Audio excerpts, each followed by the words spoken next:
Law of power of exponent से related question है ये, पंजाब टेक्स्ट बुक की किताब से क्वेश्चन लिया गया जी। एक्सरसाइज हमारे पास 2.7 है। क्वेश्चन है 27a क्यूब बी स्क्वायर और 8c स्क्वायर डी क्यूब और इसके ऊपर 1/3। जिसमें मैंने पहले बात किया कि ये हमने एक लॉ पढ़ा था जो कि है जी law of power of exponents. यानी अगर आप देखें तो यहाँ पे हमारे पास एक्सपोनेंट्स क्या हैं, ये जो आपके पास जो पावर्स हैं यानी a क्यूब बी क्यूब इसी तरह 1/3, ये हमारे पास कहलाते हैं एक्सपोनेंट्स। अब यहाँ पे लॉ ऑफ पावर है, यानी ये 3 पावर है, फिर इसकी हम 1/3 पावर लेंगे, 2 पावर है, इसकी हम 1/3 पावर लेंगे। जैसे 27 को अगर आप देखें तो 27 की भी 1/3 पावर ली जा सकती है। 27 के फैक्टर्स बनाए जाएं तो हम यहाँ पे देख सकते हैं 27 के फैक्टर्स कैसे बनाए जाएंगे जी। 2 से डिवाइड करें नहीं होता, 3 से करें, 3 9 टाइम्स 27, उसके बाद 3 टाइम्स जो है हमारे पास 9 है और 3 जो है फिर 1 टाइम्स 3 आ जाएगा। अब ये हमारे पास अगर आप देखें तो फैक्टर्स हमारे पास आ गए 3 मल्टीप्लाई बाय 3।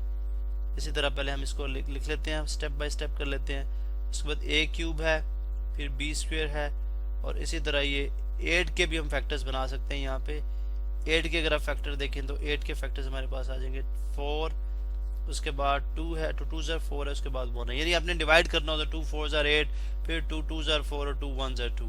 तो इसके भी अगर आप देखें तो ये फैक्टर्स हैं, ठीक है। ये इस तरह जैसे 3 के फैक्टर्स थे जैसे 2 के फैक्टर्स हैं, 2 भी 3 टाइम्स आ जाएगा। अब आपने आपने एक लॉ पढ़ा था जो कि लॉ एक्सपोनेंट का ही लॉ है हमारे पास। वो लॉ क्या कहता है जी कि अगर बेसिस सेम हो तो पावर जो आपस में ऐड अप हो जाती हैं। यानी ये 2 की पावर 1 है, यहाँ पे 3 की पावर 1, 3 की पावर 1, 3 की पावर, इसी तरह 2 की पावर भी हर जगह पे 1 है। अब बेसिस सेम है तो ये 3 की पावर क्या हो जाएगी 1 2 3, क्योंकि सादा लफ्जों में ये भी कह सकते हैं 3, क्योंकि 3 टाइम्स है तो इसलिए 3 की पावर 3 हो जाएगी। a की पावर 3 है, b की पावर 2 है और इसी तरह से हमारे पास 2 की पावर यहाँ पे 3 है, c की पावर यहाँ पे 2 है और d की पावर यहाँ पे 3 है। अब लॉ ऑफ पावर बेसिकली क्या है कि अगर आपके पास a की पावर m हो और उसकी पावर n हो तो वो आपस में पावर मल्टीप्लाई होती है, यानी m और n।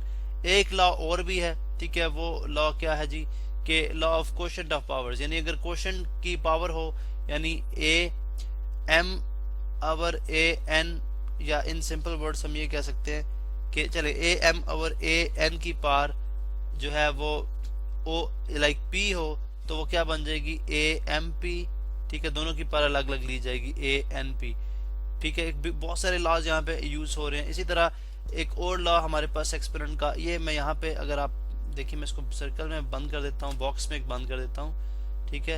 इसको मैं बिकॉज ये हमारा रफ वर्क है या जस्ट ये हम जो लॉज को डिस्कस कर रहे हैं या हम इसके अंदर स्टडी कर रहे हैं। अब अगर आप देखें तो यहाँ पे एक लॉ ये भी है कि जो कहता है जी कि अगर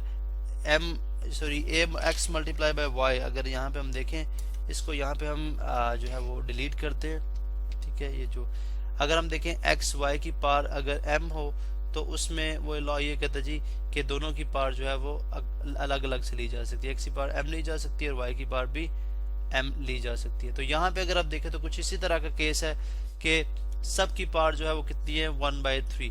इसी तरह अब अगर आप इस लॉ के तहत देखते हैं तो सबकी, पहले तो इस लॉ के तहत देखें तो अगर क्वोशंट फॉर्म में है यानी फ्रैक्शन फॉर्म में तो न्यूमरेटर की पावर अलग से आ जाएगी, डिनोमिनेटर की अलग से आ जाएगी। 3 की पावर 3, a की पावर 3 और b की पावर 2, इसकी पावर 1/3 अलग से ले ली जाएगी।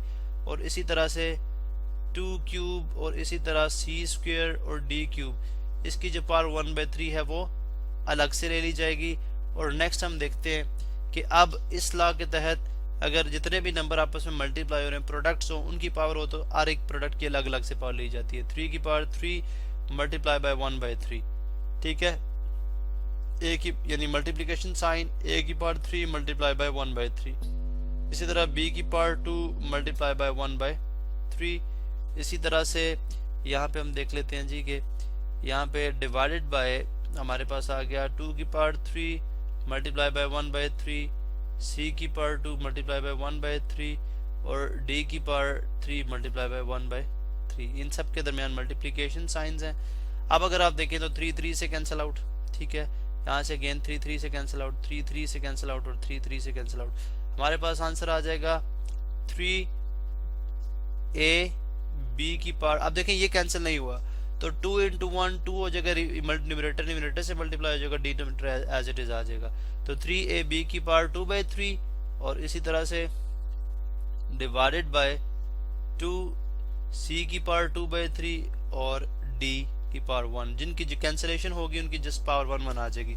और ये हमारे पास जो है वो फाइनल आंसर है। ठीक है, चलें यहाँ पे मैं इसको प्रॉपर बॉक्स में, ये हमारे पास फर्स्ट जो क्वेश्चन था उसका ये फाइनल आंसर है। इसी तरह अगर आप यहाँ पे भी इसको सॉल्व करें, हमारे पास जो सेकंड क्वेश्चन था ये भी पंजाब टेक्स्ट बुक से ही लिया गया है। अब अगर आप देखें तो यहाँ पे मैं एक लाइन ड्रॉ करता हूँ, ठीक है, कि हम इस क्वेश्चन को यहाँ से सॉल्व करना स्टार्ट कर रहे हैं।